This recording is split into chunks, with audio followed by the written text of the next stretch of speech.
Halo, selamat datang di panduan resmi tentang prosedur pelaporan baru kita, yaitu terkait transformasi budaya kerja aparatur sipil negara. Yuk kita bedah bareng-bareng setiap langkahnya supaya laporan yang kita buat nanti bukan cuma akurat dan tepat waktu, tapi juga benar-benar membawa perubahan.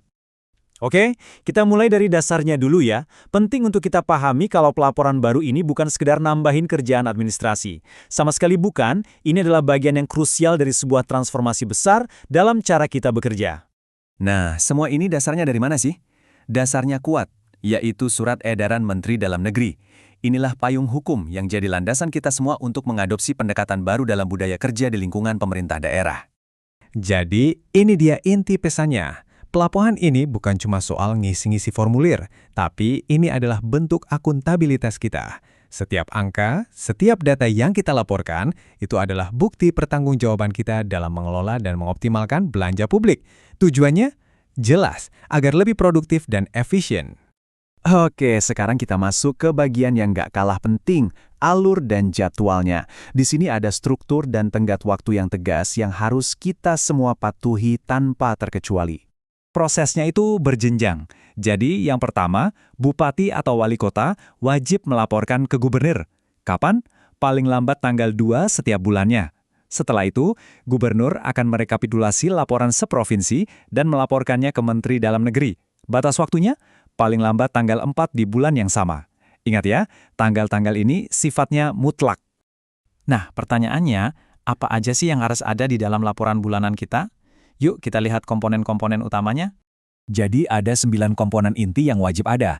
Anggap aja nih checklistnya, mulai dari penyesuaian sistem kerja, artinya komposisi WFH dan WFO, lalu soal penguatan layanan digital, skema pengawasan, sampai yang sangat penting yaitu penghitungan penghematan anggaran, dan juga pelaksanaan hari bebas kendaraan bermotor. Kita lihat, salah satu yang paling jadi sorotan, perjalanan dinas dalam negeri. Target wajibnya adalah harus ada pengurangan sebesar 50%. Nah, realisasi pencapaian target inilah yang harus Anda laporkan secara detail. Sama halnya dengan perjalanan dinas luar negeri, tapi targetnya lebih tinggi lagi nih, yaitu pengurangan sebesar 70%. Angka realisasi dari target ini juga wajib dilaporkan setiap bulannya. Oke, cukup teorinya. Sekarang kita langsung praktek. Gimana sih cara mengisi laporannya secara online? Mari kita telusuri langkah demi langkahnya.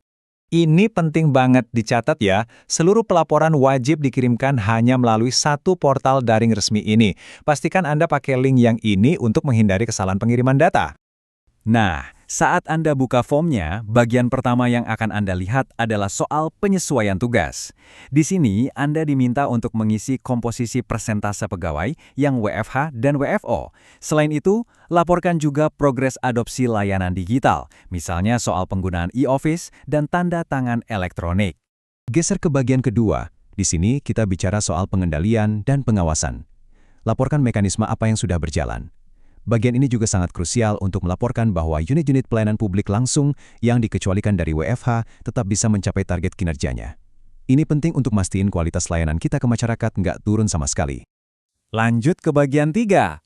Nah, di sini Anda diminta memasukkan angka, bukan cuma cerita. Tuliskan persentase realisasi pengurangan perjalanan dinas dan juga penggunaan kendaraan dinas. Data ini akan menunjukkan secara jelas seberapa jauh kita sudah mencapai target di periode laporan tersebut. Hei, sebelum masuk ke bagian angka-angka anggaran, ada PR dulu nih. Pastikan Anda sudah menghitung total penghematan dari 5 komponen biaya operasional ini. Biaya listrik, biaya bahan bakar minyak atau BBM, biaya air, biaya telepon, dan biaya operasional pegawai lainnya. Nah, setelah dihitung, hasilnya Anda masukkan di bagian 4. Disinilah kita menerjemahkan efisiensi tadi menjadi angka rupiah yang konkret dan transparan. Bagian ini bisa dibilang jantung dari laporan efisiensi kita. Poin krusial berikutnya, jadi uang yang kita hemat itu nggak hilang gitu aja. Justru di sini kita harus jelaskan dana hasil efisiensi itu dialokasikan kembali untuk apa. Tentunya untuk program-program prioritas daerah. Selain itu, laporkan juga detail pelaksanaan hari bebas kendaraan bermotor.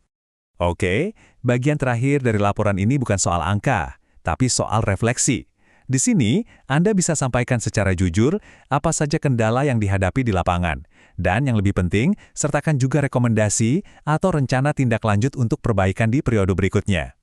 Kalau Anda sudah submit laporan, kerjaan kita belum selesai loh. Justru, disitulah babak baru dimulai, yaitu evaluasi dan akuntabilitas. Data yang Anda kirim akan ditinjau secara mendalam. Dan perlu diingat ya, seluruh kebijakan ini nggak jalan begitu saja tanpa pengawasan. Akan ada evaluasi rutin yang dilakukan secara resmi setiap 2 bulan sekali. Laporan bulanan dari Anda inilah yang akan menjadi dasar utama dari evaluasi kinerja kita semua. Jadi, kesimpulannya apa? Sederhana sebetulnya.